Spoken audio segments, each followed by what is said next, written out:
channel, baby. Yeah. What it do, Half and J family. Welcome back to the channel, baby. Yes. It's your boy, Hey, And Girl J. and we back With another reaction video.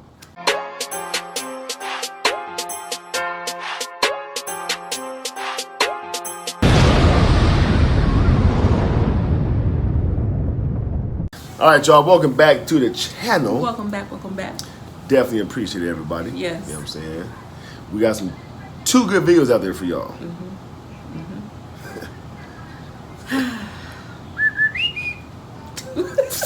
I'm talking about crazy, man.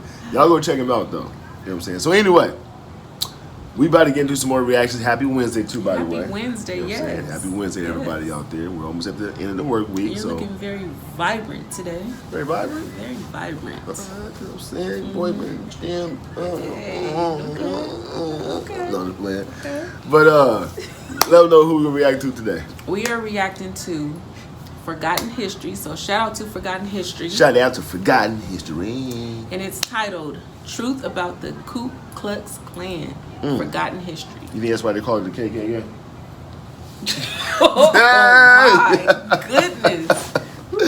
Alright, so anyway, let's jump into it, though, man. But before we do, everybody that's out there who has not yet subscribed to the Shazano, boom! Go ahead and subscribe button. Yes. Turn your phone notifications on.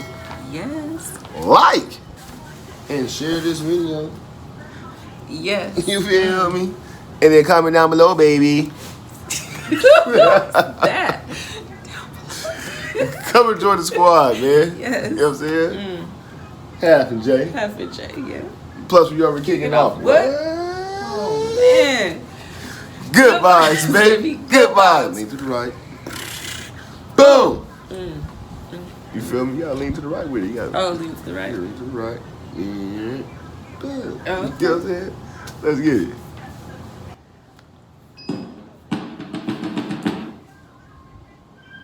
The Ku Klux Klan, or KKK, is deeply rooted in the post-Civil War history of the United States. They are three of the most familiar words and letters in almost any language, synonymous with hatred, intimidation, and murder. What were the origins of the KKK? Why was it created, and by who? What have prominent historians stated about the rise and fall of the KKK? How did it evolve, and what did that change become? How deeply was the Klan embedded into business, society, and even national politics? Hello, I'm Colin Heaton, former soldier, Marine Corps Scout Sniper, history professor, historian, and book author, and we will answer these questions and other issues on this segment of Forgotten History.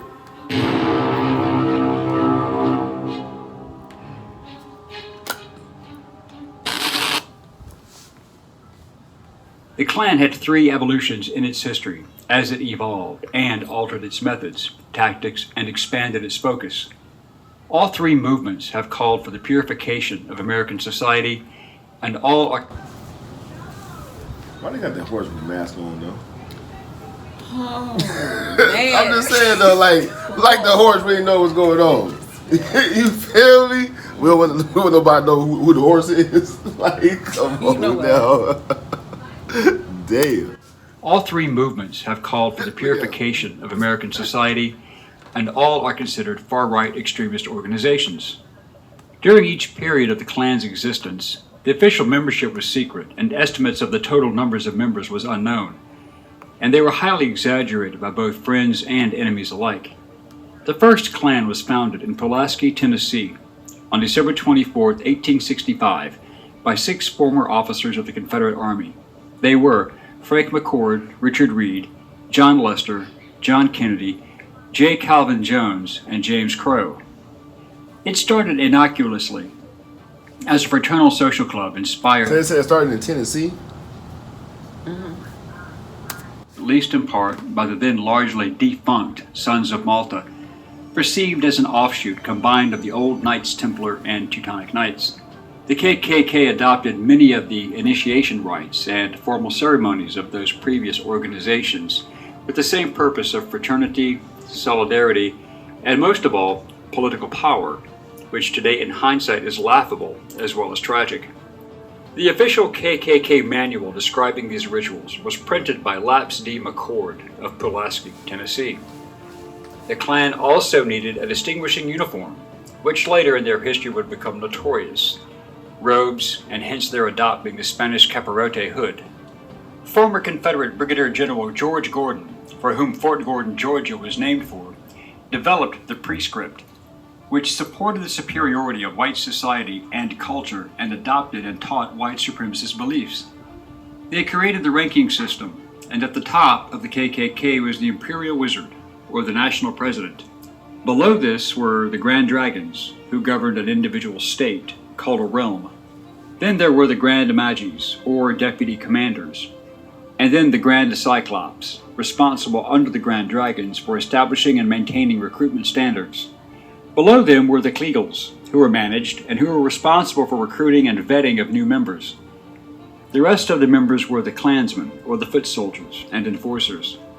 Confederate General Nathan Bedford Forrest was elected the first Imperial Wizard, and stated that he was the Klan's national leader.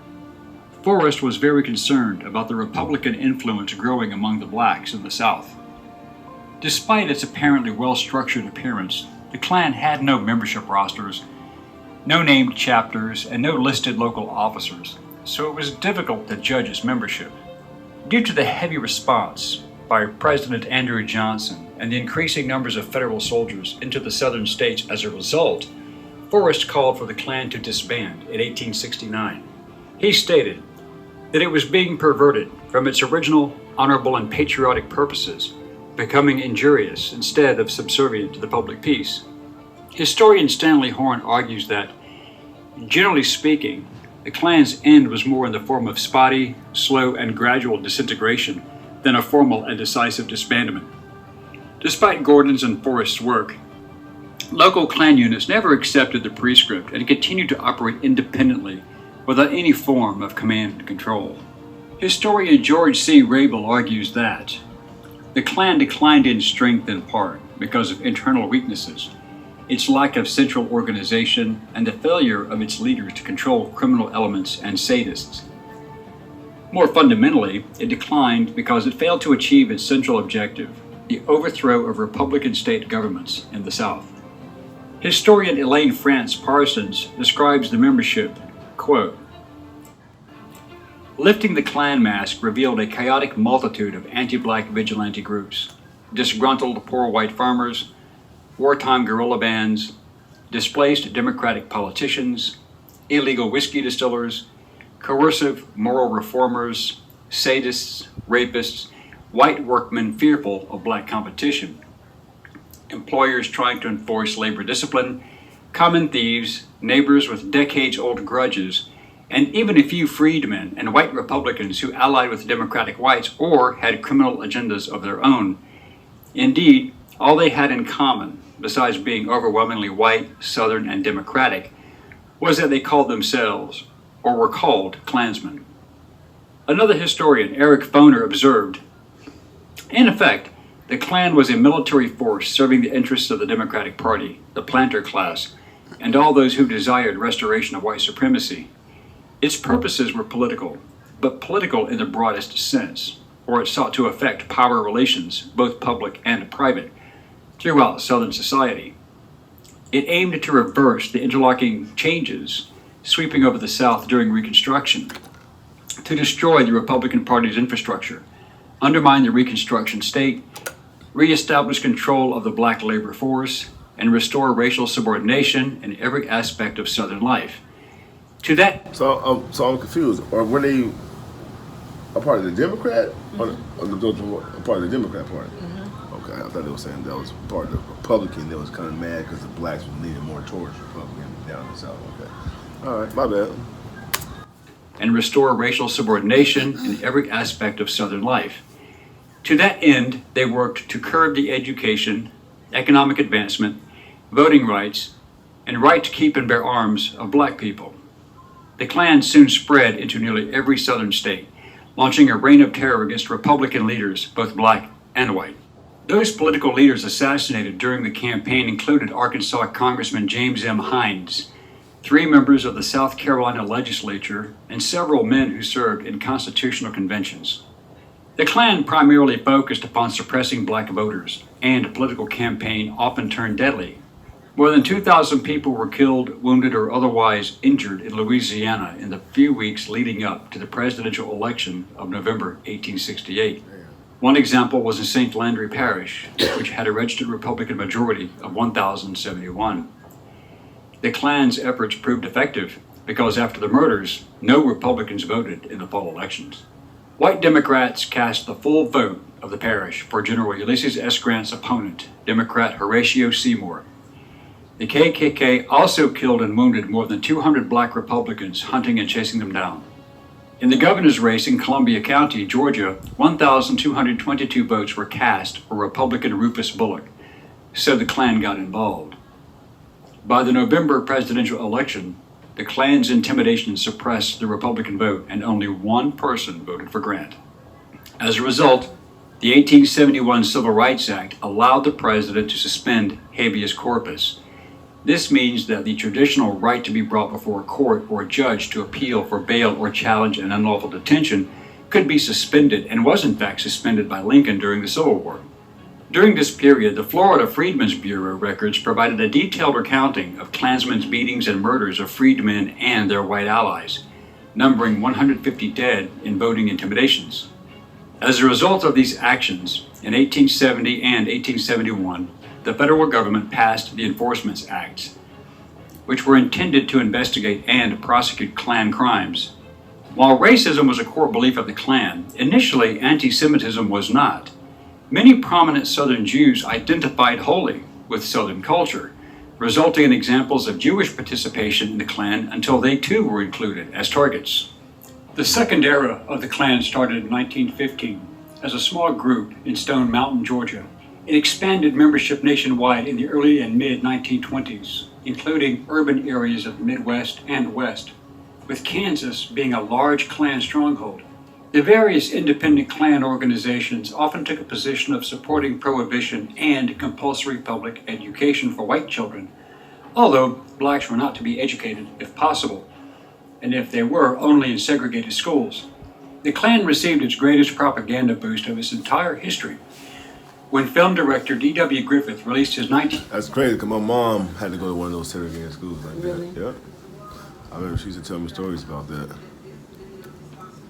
propaganda boost of its entire history when film director D.W. Griffith released his 1915 silent film, The Birth of a Nation, which took great liberties with the truth surrounding the creation and activities of the first Klan. This was when the Klan was resurrected by William Joseph Simmons in Georgia due to the popularity of the film. Simmons relied on the original founding documents from the original Klan and collected the stories, relying upon the memories of some surviving elders. When the film was shown in Atlanta in December 1915, Simmons and his new Klansmen paraded to the theater in their robes and pointed hoods, even riding on robed horses, imitating those scenes in the film. In the film, the Klan was represented as white knights of the nation's conscience, protecting white virtue and white women from the ravaging sexually aggressive Negro. The public response was very positive as a result, but the film did not mention lynchings, other murders, and voter intimidation.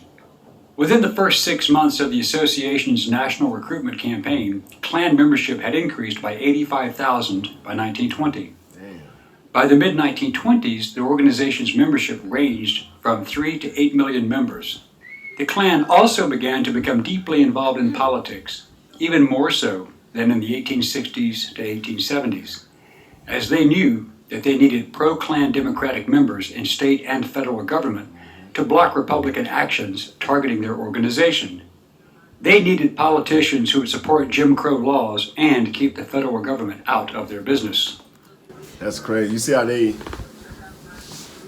at the time, like, they made sure they put themselves in position, you know what I'm saying, to better themselves, to better their organization, stuff like that. That's crazy. It's crazy because back in those days, that's how it was, though. You had certain Ku Klux Klan members in high positions, you know what I mean, that was stopping a lot of things from going on, you know what I'm saying? Right. That's a trip, though. And we didn't learn this. No. We thought all along we thought that they were Republican, and this is why so many black people vote Democrat. Right. So Right. It was actually the other way around. right. You know what I'm saying? Politicians who would support Jim Crow laws and keep the federal government out of their business. They were described as being the acting military arm of the Democratic Party and were attributed with helping white Democrats regain control of state legislatures throughout the South through voter intimidation and ridiculous literacy and cognitive tests against black voters. In 1923, Simmons was ousted as leader of the KKK by Hiram Wesley Evans. From September 1923, there were two Klan organizations, the one founded by Simmons and led by Evans in the southern United States, and a separate group led by Grand Dragon D.C. Stevenson based in Indiana, with its membership primarily in the Midwestern United States. However, despite their rather successful advances into the political arena, public opinion was against the Klan, and membership rapidly declined in the latter half of the 1920s.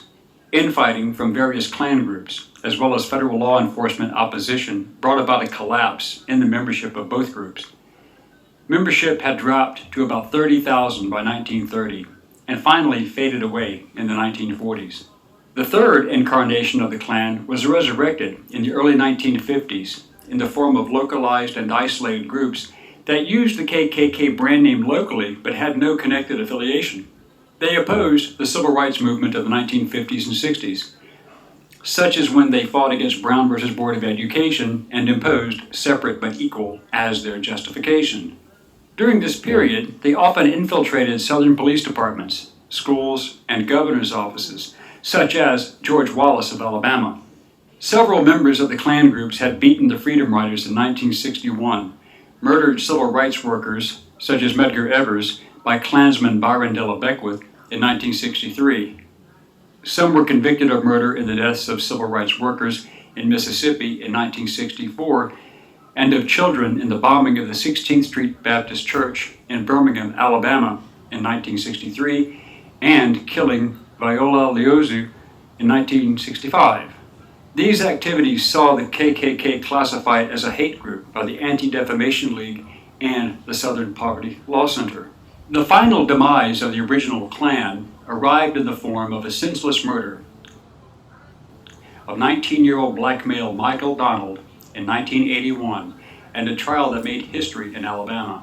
In 1987, the Klan successfully sued in federal court in a historic $7 million verdict against the men involved in the lynching of Donald. But Robert K. Byrd, the Democratic leader and longtime senator, was a Klan recruiter in the 1940s. That was in 1981. That's crazy right there. So, you know how gangs have like initiations, and you know they have to do like a random drive-by. Something. So, do you think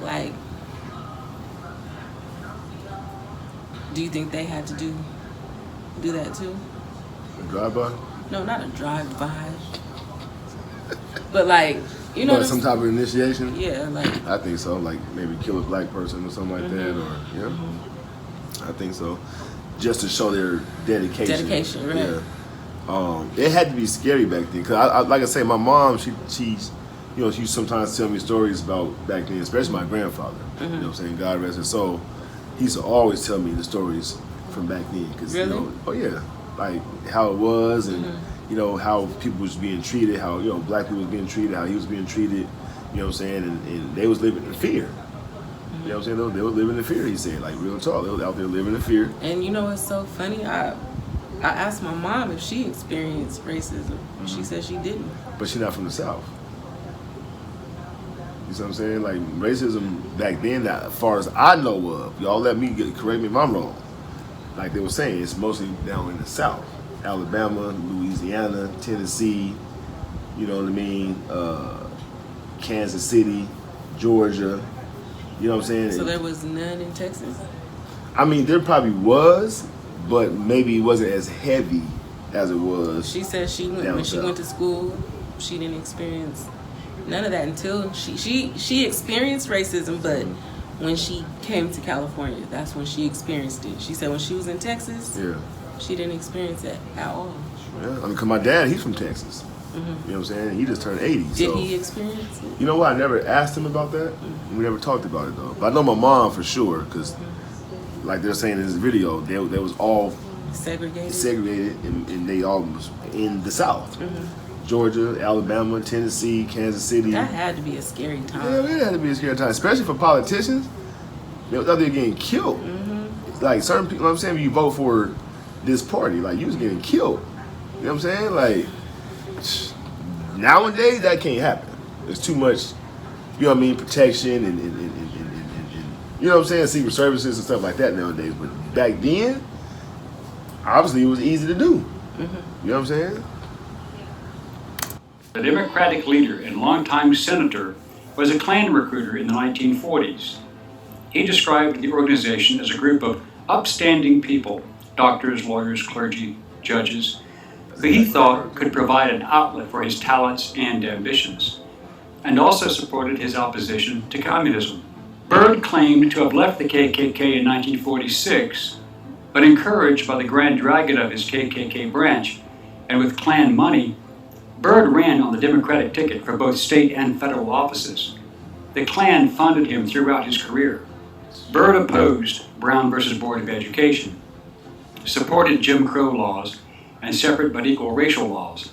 He joined James Strom Thurmond Sr., who also helped him in opposing racial equality laws. Also opposed the Voting Rights Act of 1965 and the Civil Rights Act of 1964, and ran with Klan money. Byrd called civil rights leader Martin Luther King Jr. as a self-seeking rabble-rouser. Both Hillary Clinton and Joseph Biden proudly proclaimed Senator Robert K. Byrd to be their mentor. Buildings still carry Byrd's name in exaltation. The United States government still considers the Klan to be a subversive terrorist organization. Currently, the Anti-Defamation League puts total KKK membership nationwide at around 3,000. While the Southern Poverty Law Center claims 6,000 members in total. The Ku Klux Klan became notoriously immortalized by its actions, origins, and total creation by the Democratic Party, which supported and funded Klan activities to include political and criminal enterprises. Remember this when you hear people claim that Republicans are fascists. Republicans were hated and targeted by the Klan, and for good reason. We hope you enjoyed this segment of Forgotten History. Please click like and subscribe. Man, that's Isn't crazy. Yeah. That is crazy, man. Can you just imagine if that was going on nowadays? You know what I'm saying? Just imagine if we still lived in that type of world. Then, right now, today. To where you couldn't read a book. You couldn't read a book. You got, you know, segregated classes and jobs and, you know what I mean? Slavery. Yeah, slavery. You know, you had people in the KKK who was up in those corporation offices that, you know, you would never be able to get a job in. You know what I'm saying? Like, just imagine if that was going on right now. And that's why I get so upset when our people, Right. when our people say we're oppressed, we're still oppressed. Right. How? Yeah. How? We're able to move freely. Yeah. Yeah. If you're oppressed, it's because you choose to be. Right. You know what I'm saying? Because that right there is not happening. It's not happening in today's world. You know what I'm saying?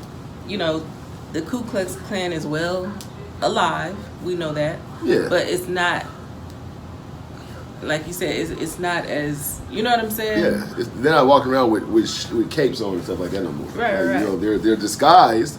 Right. You know what I'm saying? They're, you know, in camouflage, but they're not pushing the line like that. Right. Like, they're not pushing the line like that. They're not pumping no fear, you know what I'm saying, and people like they were back then. You know what I'm saying? Because it's an even playing field now. You know what I'm saying? See, back then, you know, like I said, blacks and other races didn't have the tools and education and the resources that we have today. You know what I mean? So if they try to pull that off today, no. It wouldn't be happening.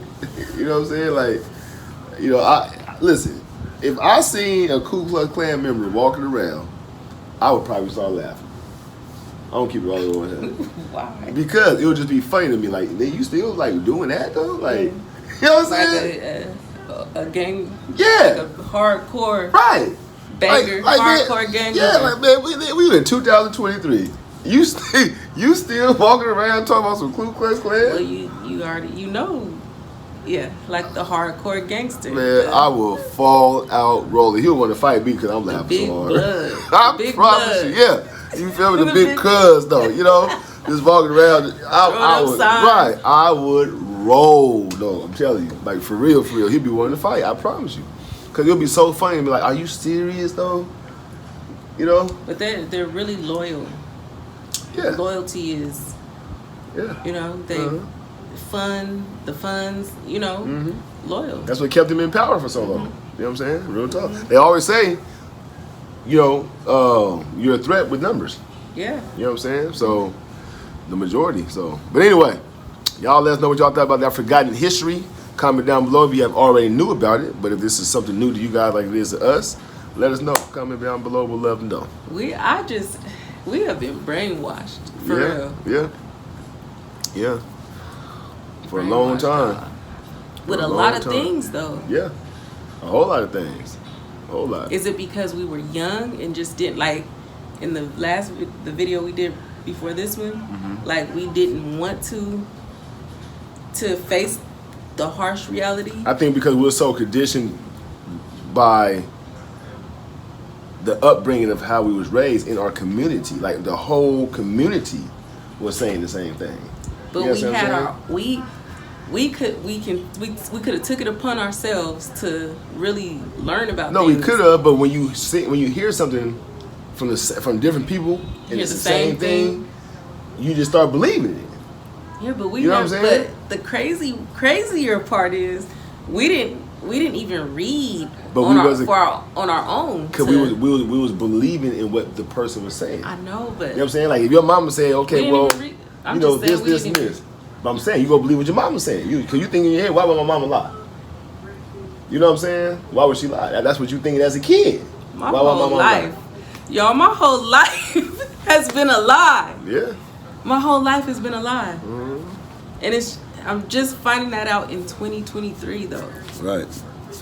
Good thing you didn't find out in 2024. You know I mean, you know what I'm saying? But my whole life has been a lie. Yeah.